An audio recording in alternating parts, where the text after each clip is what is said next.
निरोप मिळाला की सिनेट पदी निवड झाल्याबद्दल तुमचा मी नगरपालिकेमध्ये सत्कार घेणार आहे. आणि सत्कार मला असा अपेक्षित होता की नगराध्यक्षांच्या चेंबरमध्ये एक शाल आणि एखादा बुके बापू आणि इथं भाषण आहे किंवा याची काही मला कुठली सुद्धा कल्पना नव्हती. कारण तिथं सत्कार स्वीकारायचा आणि तुम्ही दिला तर चहा प्यायचा आणि निघायचं असं थोडंसं माझी कल्पना होती. पण नगर परिषदेच्या सगळ्या नगरसेवकांच्या वतीनं सगळे आमचे अधिकारी पदाधिकारी सगळे कर्मचारी यांच्या वतीने छोटेखानी सत्कार तुम्ही आयोजित केला. मला अतिशय आनंद आहे. हे सिनेटचा मेंबर व्हायचं. राज्य शासनाच्या वतीनं प्रत्येक विद्यापीठावरती 2 आमदारांची शासनाचे सदस्य म्हणून 2 आमदार त्या ठिकाणी सिनेटचे सदस्य म्हणून नियुक्त असतात. तुम्ही सिनेट मेंबर जाऊन आपण माझा सत्कार करा संजय निर्मल तुमचं मनापासून आहे. कारण या सगळ्या सत्काराच्या गडबडीत माझं अपेक्षित नाही. कारण मी असा समाजाचा माणूस आहे की माझ्यापेक्षा तुमचा सत्कार झाला तर मला खूप आनंद आहे. शासनाच्या वतीनं त्या सिनेटच्या मेंबर झालो. काल मी आदरणीय कुलगुरू महोदयांना भेटून आलो आणि काय अपेक्षा माझ्या या विद्यापीठाच्या वतीनं असतील किंवा सगळ्यात महत्वाचं खूप लोकांची इच्छा होती की विद्यापीठाचं सब सेंटर उपकेंद्र हे खानापूरमध्ये व्हावं आणि त्या खानापूरचं काल त्यांनी परवा दिवशी होती विद्यार्थी कक्ष त्यांनी त्या ठिकाणी सुरू केला आहे. पण त्याही पुढे जाऊन फक्त विद्यार्थी कक्षावरती किंवा फक्त क्लेरिकल डिपार्टमेंटचे ऑफिसेस न होता त्या ठिकाणी विद्याशाखा व्हाव्या.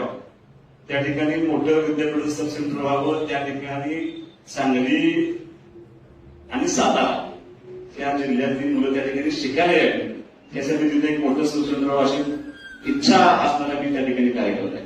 आणि जेव्हा अंतिम निर्णय करायचा होता त्यावेळेला 19/3/2025 विधानसभेच्या अधिवेशनामध्ये मी पॉइंट ऑफ इन्फॉर्मेशन मांडून जेव्हा विद्यापीठाचा प्रश्न उपस्थित केला त्यावेळेला आपले पालकमंत्री आणि उच्च व तंत्र शिक्षण मंत्री आदरणीय चंद्रकांत दादांनी याचा त्या ठिकाणी घोषणा केली आणि त्या दिवशी आपलं पहिल्यांदा उपकेंद्र खानापूरला मंजूर झालं. त्यासाठी त्यानिमित्तानं प्रयत्न करतो. हे सगळं होत असताना सिनेटमध्ये मी महिलाजी असायला पाहिजे होतो ही मनोमन इच्छा होती आणि कदाचित हे सगळं पूर्ण करण्यासाठी पक्षानं आणि आदरणीय मुख्यमंत्री दोन्ही उपमुख्यमंत्र्यांनी मला त्या ठिकाणी संधी दिली आणि मला त्या विद्यापीठामध्ये जाण्याचा प्रयत्न केला. आता हा फक्त उपकेंद्राचं काम तुम्हाला सांगतो होतं कारण तुम्हाला कदाचित आज आपल्याला त्याचं फळ मिळणार नाही. ज्या वेळेला विद्याशाखा उभा राहतील ज्यावेळेला तिथं पूर्ण सब सेंटर उभा राहील त्यावेळेला ह्या तालुक्याचा चेहरा मला बदललेली ज्या घटना कारणीभूत असतील त्यातली सगळ्यात मोठी घटना असतील सब सेंटर आपल्या त्या ठिकाणी उभा राहतील. आता मी ज्यावेळेला काल कुलगुरू महोदयांना भेटला गेलो तेव्हा माझ्या काय अपेक्षा होती केल्या माझ्या शिक्षणाच्या बाबतीमध्ये फार वेळा कल्पना आहे. म्हणजे कदाचित जर माझं एखादं भाषण जर ह्या सगळ्या कर्मचाऱ्यांनी अधिकाऱ्यांनी जर माझं ऐकलं तर तुमचा कुठलाही मुलगा मुलं सिग्नेचर काढणार नाही. माझं ऐकून 2 करेक्ट तर मी त्यांची मुलं सिग्नेचर काढून एसएससी बोर्ड टाकायचे. मला काय माझ्या अपेक्षा माझ्या कल्पना ती काल माननीय कुलगुरू महोदयांच्या समोर माझ्या व्यक्त करून आलो. म्हणजे आणि मग आपण थोडस आपल्या शिक्षण पद्धतीमध्ये काय बदल करता येईल अशी भूमिका मी मात्र या निमित्तानं मी कुलगुरूंच्या पुढे मांडणार आहे. तुम्ही सत्कार जो केलाय सत्काराला उत्तर देताना मी तुम्हाला एवढंच सांगतो तुम्हाला जे अपेक्षित आहे म्हणजे त्या सिनेट मेंबरचा आपल्या भागातल्या कॉलेजेसला आपल्या भागामध्ये सब सेंटर आपल्या भागामध्ये शिक्षणाची नवीन दालन उभं राहील यासाठी जो तुम्हाला अपेक्षित काम आहे ते करण्याचं अभिवचन मी तुम्हाला या व्यासपीठावर नक्की देणार आहे. 6 महिने झाले आपल्या नगरपालिकेच्या निवडणुकीला आणि खऱ्या अर्थानं कदाचित असं आहे मी त्याही वेळेला सांगितलं की जादूची छडी अशी फिरवलं तसं आपण काम बोला असं काही अपेक्षित नसतं. काही जरी कोण म्हटलं तरी सुद्धा गेल्या 6 महिन्यामध्ये तुमच्या सर्वांच्या मदतीनं चांगलं काम करण्याचा प्रयत्नाची सुरुवात मात्र आपल्या नगरपालिकेमध्ये निश्चित केली. आता त्याचं अंतरिम स्वरूप मोजायचं तर पहिल्या 6 महिन्यामध्ये मी काही तुम्हाला मोजणार नाही. पण काही ज्यावेळेला 1 वर्ष पूर्ण होईल त्यावेळेला आपल्याला लोकांच्या समोर जात असताना ह्या 1 वर्षामध्ये पूर्वीच्या परिस्थितीमध्ये आताच्या परिस्थितीमध्ये आपण काय बदल केला हे मात्र आपल्या सगळ्या लोकांच्या पुढे घेऊन निश्चितपणे जावं लागेल.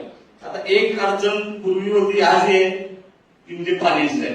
माझ्या दृष्टीनं विटा शहरामध्ये अजून बाकी कुठली अडचण असं मला वाटत नाही. ते पाण्याचा मी तुम्हाला त्यावेळेला म्हणत होतं की योजना पूर्ण होत नाही तोपर्यंत काय आपण त्याला मार्गी लागणार नाही. पण 2-3 महिन्यामध्ये अपेक्षित आहे. जर 1.5 महिन्यामध्ये काम झालं तर जे शब्द आपण नगरपालिकेच्या निवडणुकीने लोकांना दिले होते ते सगळे शब्द तुम्ही कुणी लिहून ठेवले नसते तरी माझ्या इथं आणि इथं कायमस्वरूपी ते सगळं करायचं आहे. एक एक गोष्टी आता आणि थोडंसं कसं आहे सगळ्यांना माझी विनंती आहे हे सगळं जेव्हा करत असतो कारण कसं असतं बदल करणं रेवंत बापू थोडासा त्रासदायक असतो. एकच बदल सगळ्यात मोठा असा केला की सगळी भाजी मंडी आपण एका ठिकाणी आणायचा प्रयत्न केला. तेव्हा सगळी भाजी मंडी आपण एका ठिकाणी आणली तेव्हा एक 5,000 लोकांना त्रास झाला असेल पण तिचा ट्रॅफिकवर केवढा सकारात्मक परिणाम झाला होता की अनेक लोकांनी माझ्यावर समाधान व्यक्त करायला प्रयत्न केला. मग आता पार्किंगची व्यवस्था होती, ट्रॅफिकची व्यवस्था होती, पाण्याची व्यवस्था आपण बोलवतो, सगळ्या सीसीटीव्ही सगळ्या करणं, रस्ते मोठे करणं, प्रशस्त करणं, अंडरग्राऊंड ड्रेनेज करणं हे सगळं मी करणार आहे. म्हणजे काळजी करू नका. तुम्हाला अंडरग्राऊंड ड्रेनेज पाहिजे त्या 6 महिन्यात तुम्हाला मंजूर होण्याची जबाबदारी सुद्धा सगळे रस्ते तुम्हाला मी सांगितलं होतं परत जरी ड्रेनेजमध्ये उठले तरी सगळे रस्ते पूर्ण करायचे आहेत. नळ पाणी पुरवठा योजना ही पूर्ण व्हायच्या आत आपल्याला परत आणला निवडी पत्रिका चालू करायची आहे. असले म्हणजे चालू करायचे आपण त्यात ऍडजस्टमेंट करायची नाही. वर्षभरा 1.5 वर्षामध्ये आपल्याला ह्या शहराला रोज पाणी द्यायचा जो शब्द आपण दिला होता तो आपण पूर्ण करायचा. एक सोलरचं काम आपण आता पूर्ण बस केलंय. 3.5 मेगावॅटचा आणखी एक प्रश्न आपला राज्य सरकारला दिलाय. तो ज्यावेळेला पूर्ण होईल त्याला आपण शब्द पाणीपट्टीचा दिला होता तो हळूहळू सत्यात उतरवणार. आपण काय अजिबात कुणाला ते शब्द दिला की कसल्याही परिस्थितीमध्ये आपल्याला ते पूर्ण करायचेच आहेत. त्या एकदम मला काम करायची माझी अत्यंत महत्वाच्या काही गोष्टी तुम्ही आपण नगरपालिका निवडणुकीला सांगितल्या होत्या. त्यामध्ये फक्त थोडी विनंती तुम्हाला एवढीच आहे त्याचा परिणाम जेव्हा काम करत असतो माणूस कामच करत नाही त्याला खात असतो पण त्याला काम करायचं आहे. त्या सगळ्या लोकांना कुठंतरी एखाद्याच्या मनाच्या विरोधात निर्णय होत असतो काहीतरी. आता म्हणजे उदाहरण तुम्हाला सांगतो तर हे सगळं करत असताना जेव्हा आपण चांगलं काम करतो त्यावेळेला एखादी गोष्ट आपल्या प्रशासनाच्या विरोधामध्ये घडत असते त्याला आपण थोडंसं बोललं पाहिजे अशी माझी अपेक्षा. मला आज आठवतं अष्टमीच्या वेळेला खूप चांगलं पाण्याचं नियोजन आमच्या सभापतीने केलं होतं. पाणी देण्याचं नियोजन केलं होतं धोरण सभापती इतकं परफेक्ट प्लॅनिंग त्या अष्टमीत पाणी कमी करून देऊन प्लॅनिंग झालं आणि बापू अचानक आपली केबल चोरून गेली. आता ती केबल चोरून द्यायची म्हणजे काय खेळण्याची वायर कापून नेण्यासाठी केबल नव्हती. ती केबल जेसीबीने तोडून गेली. बरोबर ना. आपण गुन्हा दाखल केला पण कोण आहे त्याच्या पाठीमागं आपल्यावरती वाईटपणा यावा. आजपर्यंत एवढे युद्ध चालू आहेत एवढे मोठे युद्ध चालू आहे इंधनावरती हल्ला होतो पण आपण तुम्ही पाण्यावरती हल्ला चालू मग आपण लोकांना सांगायला तुम्ही मोठं नाही असणार. तुमची 5-6 दिवसांना स्वच्छतेची कमिटी चालू होती. तुम्ही सगळे गटाला होता सगळे प्रशासकीय अधिकारी कर्मचारी सगळ्यांची अशी इच्छा होती की आपल्या ठिकाणी काम झालं पाहिजे. काय झालं तुम्ही सगळे टॉयलेट ब्लॉक दुरुस्त केले होते सगळे मोडले. किती लोकांना माहित आहे की ते टॉयलेटचे ब्लॉक आपले सगळे आतले बसवलेले सगळे कमोड वॉश बेसिन सगळी भांडी फोडून टाकलं. किती लोकांना माहित आहे तुम्ही सांगायला पाहिजे. किती लोकांना माहित आहे की आपण ह्या सगळ्या असिस्टमेंट ज्याला केल्या तेव्हा 6,000 अशी गरज सापडली आपल्याला ती नोंद नाही आपल्याला. त्याचा ना 1 रुपया नगरपालिका उत्पन्न नाही. तिथे कसली वेळा आपल्याला टॅक्स मिळत नाही. कुणाची करायची 6,000 अशा प्रॉपर्टी मिळाल्या ज्या मोकळ्या आहेत तिचे आपल्याकडे दिसत नाही त्याचं नोंद नाही आपल्याकडे त्याचे पैसे मिळत नाही. 2,000च्या वरची कनेक्शन असे आहेत कनेक्शन आपल्याला आपण दिलेलंच नाही नगरपालिकेला पाणी मजबूत खाते पण आपल्याला त्याचा टॅक्स येत नाही. हे जर आपण लोकांच्या पुढे मांडलं नसेल तर मागं काय घडलंय आणि आपण किती बदल केलाय पाणीचं कनेक्शन देण्याबद्दल अजिबात तक्रार नाही, पण त्याचं अर्ज, त्याचा पैसे हे जर आपल्या नगरपालिकेला जमा होत नाही तर तुम्ही काय करणार आहे? अनेकदा मी सांगितले की सगळ्या गाड्यांचे असेसमेंट करा. आज ज्यांनी इतके वर्ष 40-40 वर्ष त्या लोकांनी रस्त्यावरती गाडी लावली, ती लोक तुमच्यावर टीका करतात आज की कुठला शहर गाड्यांचं शहर झाले, रोज नवीन गाड्यांचं झाले. याला शिकाना वाईटपणा, माझी पूर्ण तयारी वाईटपणा घ्यायची. ज्या गाड्यांच्यामुळं वाहतुकीला त्रास होतोय, जे गाड्या तुमच्या असेसमेंटला रेकॉर्डला नाही, नका ना बसून गाडी काढून टाका. आपल्याला लोकांनी त्यासाठी निवडून दिले ना, जे त्यांनी केलं ते करूनही पण आपल्याला लोकांनी निवडून दिले. आणि तुम्हाला सगळ्यांना माझी विनंती आहे की वाईटपणा घ्यायला पाहिजे शिका. तुम्हाला 1000 माणसं ज्यावेळेला वाईट म्हणतील त्याला 40,000 माणसं म्हणण्यात केलं चांगलं काम केलं. राजकारण आहे, राजकारण करत असताना, समाजकारण करत असताना टीका टिप्पणी जी केलं नाही त्याचं पण माझ्यावर थोपते. मग करा ना, आणा ना गाड्या, करा रस्ते मोकळे श्वास घेऊ द्या. तुम्हाला त्या एकाही गाड्याचं उत्पन्न नाही, 71 गाड्याची रजिस्टर म्हणून द्या आपल्या, बरोबर नाही? किती गाडी मोकळ्या? 46. म्हणजे मी 71 वाक्यात सांगतो, तुम्ही त्यात आणि कमी झाले. आणि गाड्या किती? बाबत जरी कोणाला ह्या गाडा माझ्या अजिबात लाड करायचा, सगळे ट्रॅफिक मोकळं करून घ्या. आपल्याला शिस्त लावावी लागेल. मी बालचंद्र कांबळेंचं कौतुक आहे, तिने ज्यावेळेला सगळे फिरले, स्वच्छता सगळ्या वाटत केली, त्यावेळेला आम्हाला कळलं की आपल्या 70 ते 80% गटारीला शेवट नाहीच आहे. म्हणजे एखादी गटर ज्याला आपण आणतो कुठेतरी त्याला ड्रेनेज म्हणून आपण आउटलेट काढून कुठेतरी ओढ्यामध्ये कुठे सोडलं पाहिजे. 70% आपल्या गटर असे आहेत त्याला पुढे कोणच नाही, कुठे नेऊन सोडायचा हा प्रश्न आहे. अशी किती गटर आहेत? 70 गटर आहेत. काही गटर असे आहेत की त्याच्यामध्ये ती हेच जात नाही, कोरत जात नाही स्वच्छ करायला. 3 आणि 4 इंचाचे गटर आहेत काही ठिकाणी. हे बदल करण्यासाठी आपल्याला निवडून दिले, पण हे कधी करू शकतो आपण? आपल्याला वाईटपणा घ्यावा लागेल. अजून सांगतो, आता 2000 माणसांचा वाईटपणा घ्या, पण तुम्हाला तोपर्यंत दुसरं गाव तुम्हाला चांगलं म्हणणार नाही. काही कठोर निर्णय आपल्याला घ्यावे लागतील. 6 महिने तुमच्या प्रशिक्षणाचे होते, 6 महिन्यानंतर तुम्हाला आजपासून निर्णय करावा लागेल. जर आपल्याला त्या दिलेल्या सत्तेचं स्वरूप तर चांगल्या पद्धतीमध्ये या शहरात द्यायचं असेल तर तुम्हाला माझी ह्या निमित्ताने विनंती आहे, अत्यंत कठोर निर्णय घ्या, त्या निर्णयाची अंमलबजावणी करा. आणि तुम्हाला माझी विनंती, सगळ्यांनी यात सहभागी होऊन, सगळ्या नगरसेवकांनी, सगळ्या अधिकाऱ्यांनी आम्हाला या विषयामध्ये मदत करा. गाव चांगलं करण्यासाठी तुम्हाला माझी विनंती आहे. जे शब्द मी तुम्हाला अजून सांगतो, मी आजही तुम्हाला तो डिटेल दिल्या, पण एक काळ असा येईल जर माझा संयम संपला तर मला प्रत्येक विभागात लक्ष घालावं लागेल. ते तुम्हाला पेरणार नाही. मी तुम्हाला अजून सांगतो, मी कायम कौतुक करतो त्या संस्थेचं, आजही कौतुक करतो. 2012 पासून आमची पंचायत समिती ऑटो मोडला गेले. आज यशवंत पंचायत राज अभियानचे राज्यस्तरीय स्थापनेची कमिटी आहे. मला फोन सुद्धा नाही कोणाचा, पण मला पूर्ण आत्मविश्वास आहे की ती कमिटी आमचे अधिकारी यशस्वीरित्या सांभाळणार आणि प्रत्येक काम जे जे त्या डिपार्टमेंटला जे सगळं काम ती लोक पार पाडणार. तसा ऑटो मोड त्या दर्जाची नगरपालिका आपल्या इथे व्हावी यासाठी मी शब्द दिले. मी तुम्हाला माझी विनंती आहे, आपण बांधकाम विभाग खास करून जे त्रास पूर्वी झाले त्या विठ्ठलच्या शहरातल्या लोकांना होता कामा नये. त्यांच्या घरांच्या परमिशन दिल्या पार पडू द्या.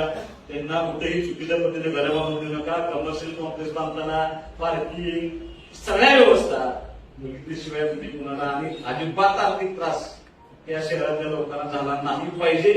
माझी जबाबदारी आहे. मी तो शब्द शेवटी मला कदाचित वाटत शब्द तुमचे नव्हते, ते सगळे शब्द माझे होते काय. आणि प्रत्येक भाषणात मी लोकांना शब्द देत ते शब्द पाहण्यासाठी मला कुठलीही किंमत मदत लागली तरी मी ते शब्द मोजणार. थोडासा वाईटपणा घेऊन आपल्याला जर यश चांगलं करता आलं तर मला अभिमान होईल. कारण मी सहज आपल्या काकीच्या तिथे आलो आणि काकीकडे टेबलवर एक पुस्तक पडलं होतं.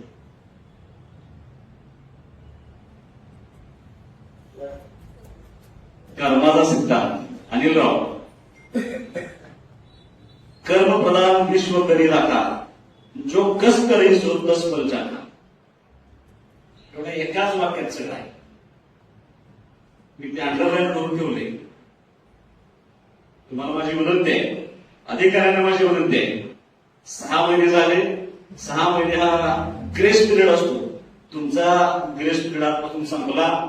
तुम्हाला सगळ्यांना चांगलं काम करावं लागेल, प्रामाणिकपणे काम करावं लागेल. पाणी पुरवठ्याच्या विषयामध्ये अनेक तक्रारी आहेत. मी परत बैठक घेऊन सांगेन, त्या बदल झाला पाहिजे. चेअरमन साहेब, अण्णा 6 महिने झाले विधानसभेत आपल्या नगरपालिकेवरून झाल्यानंतर ज्येष्ठांसाठी विलंब केलं. 1 कोटीचं सामाजिक सभागृह खाऊ घडली. त्या सगळ्यांचे पैसे घेऊन 6 महिने झाले. जागा सुद्धा कोण दाखवली नव्हती. मी जेव्हा बसतो तेव्हा 1 दिवसात जागा सापडली आम्हाला सगळ्या कामांच्या. माझं म्हणणं असं आहे, तुम्ही सगळ्यांनी जबाबदारी घेतली पाहिजे. आणि आता मात्र शेखरनं ताकदीनं तिन्ही जागा, तिन्ही उतारे, सगळं त्याचं एस्टिमेट सगळं तयार केलं. सुंदर प्लॅन आम्ही तयार केलाय. आणि तसं काम खूप काळ आहे. 4.5 वर्ष तुमच्या कार्यकाळामध्ये शिल्लक आहे. त्या 4.5 वर्षामध्ये अत्यंत प्रामाणिक काम करण्याची भूमिका ठेवा. कारण तुम्ही करत असलेलं प्रत्येक काम डायरेक्ट रिफ्लेक्ट होतं. ते माझ्यावरती होतं. ते इतकं होतं की परवा वादळी पावसामध्ये लाईट गेल्या, पोल पडले आणि 1 तास लाईट आली नाही. म्हणजे श्वास बाबत काय करतोय, कुठं आहे आता आमदार? बघा, नगरपालिका सत्ता गेली की लाईट गेली. आता नगरपालिकेची सत्ता गेल्यामुळे पहिल्यांदा असं झालं की एका दिवसात 70 मिलीमीटर पाऊस पडला आणि आमच्या सगळ्या शेतकऱ्यांचं बरं झालं. लाईट पडणार, एक गारो चौकातून उभं राहिलं होतं. आमचं काय सांगत नाही. त्याच्यावरती एका असं दिलं, बघा नगरपालिका चौकात गाडवा, म्हणजे इतकं बारीक लक्ष तुमच्यावर. फक्त ज्यांनी टाकलं होतं त्याला खाली एका दिलं होतं की तुमच्याच घराला सदस्य आहे, त्याला जेवढं घरी घेऊन जावं. इतकं जेव्हा बारीक लक्ष असतं तेव्हा तुमचं प्रत्येक पाऊल हे लोकांसाठी काम करणारं असावं, अशी भूमिका मी तुम्हाला सर्वांना यानंतर व्यक्त करतो. सिनेट मेंबरचं सिनेट मेंबरची जबाबदारी म्हणून मी माझं काम सगळं पूर्ण केलंय. आता 4.5 वर्षामध्ये आपल्याला या शहराचा चेहरा मला बदलायचा आहे. ही भूमिका घेऊन तुम्ही सर्वांनी काम करावं अशी अपेक्षा करतो. शिक्षण सभापतींना माझी विनंती आहे, ऍडमिशन्स तुमचे चालू होत आहेत. आज लगेच एका दिवसात नाही, पण माझी तुम्हाला विनंती आहे, पुढच्या वर्षी सगळ्या खासगी शाळा बंद पडल्या तरी चालतील, पण तेवढं सक्षम तुमचे इन्फ्रास्ट्रक्चर उभा राहायला पाहिजे यासाठी तुम्ही प्रयत्न करावा अशी माझी तुम्हाला विनंती आहे. आरोग्य सभापती तुमचा सारखा पाठपुरावा असतो, हे काही गोष्टी सगळ्यात चांगलं होईल की तुम्ही मांडायला कमी पडता. मी अनेकदा सांगितलं, पहिल्यांदा विटा नगरपालिकेच्या इतिहासामध्ये एवढ्या चांगल्या पद्धतीनं ओढे स्वच्छ केले. पहिलं कसं होतं, काम चालू होतं, टेकडे पण होता, तोंडावरच्या तोंडात डोळे स्वच्छ करून घेतो. खूप चांगल्या पद्धतीने केले, मग तुम्ही टाकलंच नाही, सोशल मीडियाला आलंच नाही. मी पालचंद्रांनी स्वतः त्या वाड्यावरती गेलो होतो. जर त्या वाड्यावरती अतिक्रमण असेल, मोजणी करा, किती गमजली, कुठे गेली शेती झाली गमजली, किती अतिक्रमण येते अजून सुद्धा अर्धच काम आहे. आज शेवट दिवस तुम्हाला सगळं मला बोलून अतिक्रमणातले ओढे सगळे काढून टाका. ते त्या 3 ओढ्याचं अतिक्रमण का करा त्याला कारण आहे. आयुष्यभर त्या 3 ओढ्याचं टेंबूचं पाणी जाणार आहे तलावा, त्याच्यावर ते अतिक्रमण होऊन घेऊ नका. आता पूर्वी ओढे होते ते गटर झाल्या. आपल्या काळामध्ये ओढे नद्यांचं स्वरूप झालं पाहिजे. तुम्हाला कदाचित माहित नसेल, तो ओढा नाही तर नगरपालिकेच्या रेकॉर्डला रेवा नदी म्हणून त्याची नोंद आहे. आपल्या रेकॉर्ड किती लोकांनी बघितले माहिती नाही, रेवा नदी नदीच राहावी यासाठी तुम्ही सर्वांनी प्रयत्न करावा. पाणी पुरवठा सभापती ताकदीने काम करा. थोडं तुम्हाला 2 महिने अजून शिवाय खावं लागणार आहे, मी काय नाही म्हणणार नाही. आणि खायच्या मला सुद्धा फोन येतात, मी ऐकून घेतो, पण 2-2.5 महिन्यानंतर काम त्याला पूर्ण होईल. त्यावेळेला पाण्याची व्यवस्था आपल्याला चांगल्या पद्धतीने व्हावी अशी अपेक्षा आहे. थोडंसं मार्गी लागल्यानंतर मी बसल्या बसल्या मला नाद आहे मी नगरपालिकेत काय काम करू शकतो मी एवढं तयार करून ठेवले. पण तुम्हाला मी आज सांगणार नाही, एक एक गोष्ट जशा मार्गी लागतील तसं आपण दर आठवड्याला एक या संदर्भामध्ये चर्चा करून ते इम्प्लिमेंट कसं होईल यासाठी प्रयत्न करूया. तुमच्या सिनेटवरती निवड झाल्याबद्दल सिनेटचा कसं कसं म्हणून मला सत्कार घ्यायला असणार तुम्ही, पण तुम्ही सत्कार घेतल्याबद्दल नगराध्यक्ष मॅडम, उपनगराध्यक्ष, सगळे नगरसेवक, सगळे आपल्या नगर परिषदेचे कर्मचारी, सगळे अधिकाऱ्यांचं मनापासून मी आभार व्यक्त करतो.